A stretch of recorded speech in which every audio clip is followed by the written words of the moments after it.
Studies say that almost half of people are introverts. Still, there's this quiet pressure everywhere to be more social, more outgoing, more outspoken. No one may be forcing you, but if we're honest, we've all seen how opportunities often seem to go to the people who speak up the most. It can start to feel like society favors extroversion, and if you're more introverted, you might wonder whether that's somehow less valuable. But that's not true at all. The real difference between introverts and extroverts isn't about being shy or bold. It's about energy. Extroverts recharge by being around people. Introverts, on the other hand, often feel drained after too much social interaction. That's not a flaw, it's just a different wiring. And when you understand that, it can actually become one of your biggest strengths. We've been conditioned to see extroverted traits as the gold standard. The outspoken, charismatic, popular person often gets labeled as magnetic. Think about Gossip Girl. Serena, the more outgoing character, seems to attract opportunities effortlessly. Doors open for her because of who she knows and how easily she connects. But then there's Blair. She isn't the same kind of social butterfly, yet she's powerful in a completely different way. Intentional, focused, strategic. Her charm comes from depth, not constant visibility. That same principle applies in real life. One of the most underrated strengths of introverts is listening. If people often say they love talking to you, even when you feel like you barely spoke, that's not an accident. You make them feel heard, and being truly heard is rare.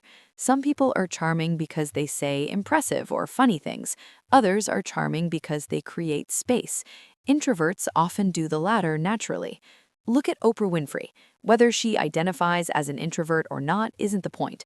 What makes her interviews powerful is her ability to listen deeply. Real connection isn't about how many people you can talk to. It's about how deeply you can connect with the ones in front of you. Another huge strength is focus. Introverts recharge in solitude, and in that quiet space, creativity, reflection, and deep thinking grow.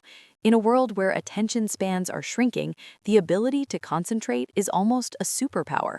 Many innovators and thinkers thrived because they could shut out the noise and dive fully into their work. Take Albert Einstein. He spent long periods in solitude developing ideas that changed the world.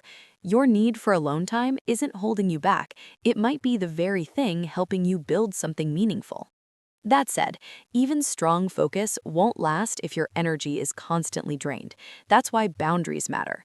Workplaces and schools often revolve around collaboration, meetings, and group discussions. While that energizes extroverts, it can exhaust introverts.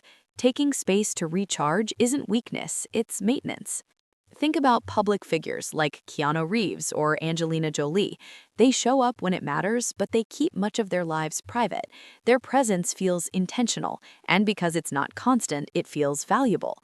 Sometimes rarity increases impact. And here's something important. Being introverted doesn't mean you can't step into an extroverted mode when needed. It just means that's not your default. Beyoncé has spoken about being naturally shy, yet on stage she embodies a bold alter ego. Lady Gaga has also described herself as introverted, yet her stage persona is anything but quiet. They didn't erase who they were, they expanded it. That's the beauty of it. You don't have to become someone else. You can create a version of yourself for specific moments, presentations, performances, big opportunities, while still honoring your need for depth and quiet. Being introverted is not a limitation. Your ability to listen, to think deeply, to observe carefully, and to show up intentionally gives you an edge. Popularity isn't the only form of power. Depth is powerful. Focus is powerful. Presence is powerful. And when you stop comparing your strengths to someone else's personality, you start to realize you were never lacking in the first place.